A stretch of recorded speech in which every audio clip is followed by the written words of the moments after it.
Imagine if you could celebrate success in the office like soccer players celebrate goals. Throw your tie into the next cubicle after closing a sale. How about a flip in the hallway after a great PowerPoint presentation? Hey, somebody call cool in the game because we're going to celebrate and have a good time. Next on ET.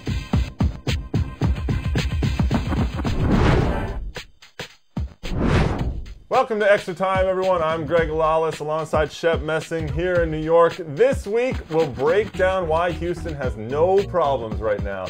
We'll also talk to LA's hat-trick hero Edson Buddle. And finally, we're going to celebrate the best goal celebrations in MLS history. Well, our wow moment of the week, Greg, it's not going to be a spectacular goal. It's going to be 10 minutes of hell for one of the teams. Yeah, 10 minutes of hell indeed. But before we get to all that, Shep, let's kick things off with the game of the week. The Houston Dynamo's 2-1 win over Chicago at Toyota Park. 2 weeks ago, Dominic Kinnear's Orange Crush looked more like a bunch of orange peels. No wins, no goals for Brian Ching or Dwayne De Rosario, bottom of the heap in the Western Conference. What a difference a couple of victories can make. The 3 points in Chicago pushed the Dynamo up to third place, and they're now rolling with a Texas-sized bucket of momentum. Well, Greg, we never panicked early in the season, you and I, about Houston. More importantly, neither did Dominic Kinnear. He's gotten off to bad starts before, and this is a wonderful little run for them now. I don't know about that. I panicked a little bit. I was a little worried, but the key right now is in the midfield. RICARDO CLARK is back and playing very well. And Dayro is starting to find his form. He now has 2 goals in 2 games, one of them a PK, the other one a deflection off of his face, but welcome back, Dayro. Well, back to RICARDO CLARK, I'd make the argument it always used to be Shallery Joseph as the best player at that spot. I think RICARDO CLARK, he's getting up in the same neighborhood. Yeah, he really is. Do you think he's really at a level of Shallery Joseph? I think he is. I think he's got quickness, toughness, physicality. He can win the ball. He can play make. I think he's right up there. Well, getting some chances for the U.S. national team, too. Now, the goal for Houston, the second goal for Houston came on a set piece. And Shep, who's that getting on the end of Richard Mulrooney's free kick? We've been picking on this guy all year, Boswell. Bobby Boswell, one of our favorite punching bags. He's taken his lumps from us, but Boswell made good with the winning goal in the 82nd minute. And I'll tell you, in Major League Soccer, it's tough to find and create space. And more, you need a big defender. Jimmy Conrad does it on set pieces. So for Boswell to get forward, make the run, get the goal, that's huge. Yeah, it really is. But at the same time, Dominic Kinnear must be having conniptions about Boswell's play at the back. The Dynamo defense is still a concern. Eddie Robinson doesn't look like his usual steady, tough as nails Eddie Robinson self. He committed a silly foul on Blanco when he was going nowhere that led to the Chicago goal. Greg, I still have confidence in that back four for Houston. When you talk to Dominic Kinnear, he always talks about the onus being on his midfield to pressure the ball, let the back line play up high. So I think they'll come around in the back. Now, Chicago, on the other hand, they didn't really look all that great. CAUHTEMOC BLANCO, where was he all day? He looked out of sorts. Now, I know he looks out of sorts naturally, but he didn't touch the ball the first 10 minutes of the game, and it's not good when your DP is not getting touches. Well, Blanco's now my son's favorite player, so I'm going to stop ripping on him. But you and I talked earlier, for Chicago to do well, Blanco has to play all year, not get hurt, and be consistent. He disappeared in this game. Well, he's 35 years old. Let's see if he can make it through the whole season. Houston, on the other hand, they're rolling. They have a huge game coming up on Thursday. They go to San Jose, their old stomping grounds. The game is on ESPN, national audience. This is their chance to get a win. If they get the 3 points, they go top in the Western Conference. The Los Angeles Galaxy produced probably the most startling result of the weekend, beating Dallas 5-1 in Texas. At this point, we shouldn't be surprised when the Galaxy go on a scoring binge. But this week, it wasn't Landon Donovan who led the way. It was the semi-forgotten man at the HDC, Edson Buddle, who got his first goal of the year, then his second, then his third. And we're joined now by the hat-trick hero, Edson. Welcome to the show. Thanks for having me.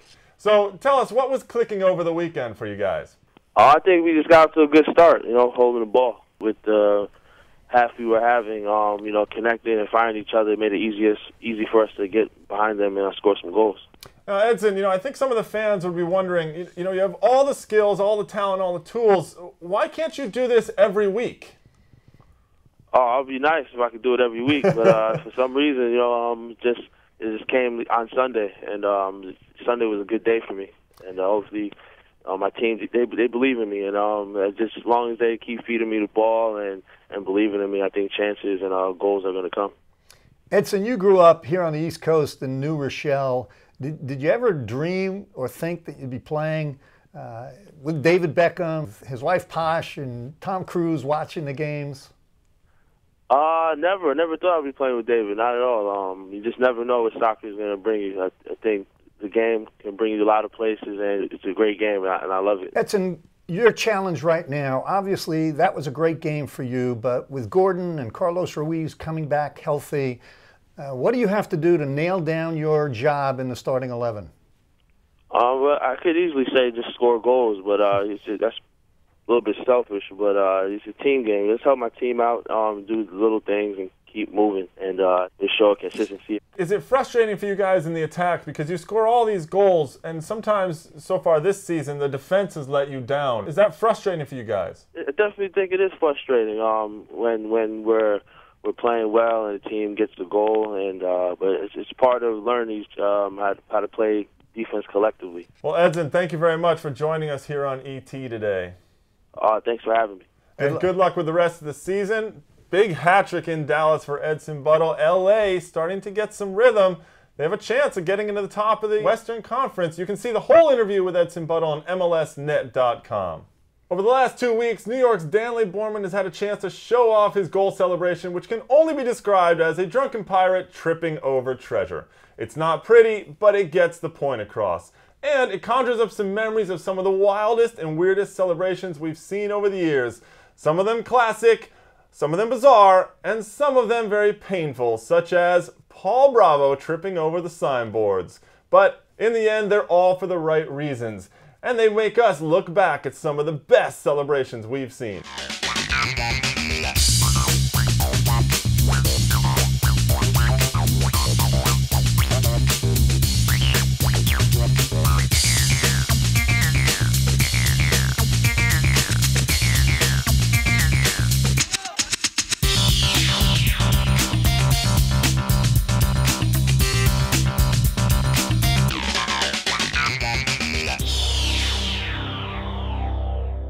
Well, some remarkable performances in there. I particularly love Esky shotgunning a can of Red Bull, but it wasn't quite good enough to make our top 5. Greg, when you talk about criteria, I think there should be included degree of difficulty, but really that didn't factor into our top 5. I think it's creativity, originality, spontaneity. Well, we start off with number 5, Dwayne De Rosario, giving us sort of a modern version of Chuck Berry's duck walk. I'll give him a pass. I mean, that's not the most original, but that's a big-time goal. And sneaky Pete Marino from the Columbus Crew taking off one jersey to show he has another one on underneath. Hey, sticking it to FIFA. FIFA, of all organizations, says you can't take your shirt off. Not too bad. Clint Mathis traded from LA to New York and showing where his love is. Yeah, the New Yorkers loved it. I don't think the Jersey fans were happy with that. Probably not. And here it is, Matt Oko, a little homage to Tiger Woods. Look at Wolde Harris pulling out the flag for him. Very nice. Certainly some creative performances in there, but there's only been one genius in MLS history when it comes to celebrations, Clint Dempsey of the New England Revolution, the Picasso of celebrators. He had so many good ones, we couldn't even pick which one was best. I mean, Shep, the litany is wonderful. You have the stop, drop, and roll in Chicago. You have the baseball at RFK. You've got the Minutemen up in New England. It's brilliant. Yeah, the good stuff. He has the creativity, the originality, and he did it in a manner with class so that the other opposing team really wasn't angry. And the only reason he could do it, because he was scoring goals in bunches. Well, those are our top 5, but I'm sure you have your own opinions, so why don't you email us and let us know what your favorite celebrations are of all time. You can email us at extratime@mlsnet.com. Now, Shep, another interesting week has gone by, but what was that one that was screaming wow at you? Greg, the wow moment this week, it's not a spectacular goal. It's an unbelievable collapse. DC United playing at Chivas. They're winning in the second half by a goal, and a 10-minute span, they allowed 3 goals. Total calamity, disastrous. That's the wow moment of the week. Well, it was also the first comeback for a win in the history of Chivas as a club here in MLS. Terrific wow moment right there because DC is struggling. Maybe some questions about Tommy Sohn and his job right now. But DC still has lots of talent. Chivas maybe getting onto a roll. That's all we have for you this week on Extra Time. But Shep and I will be here next week and we'll kick it around.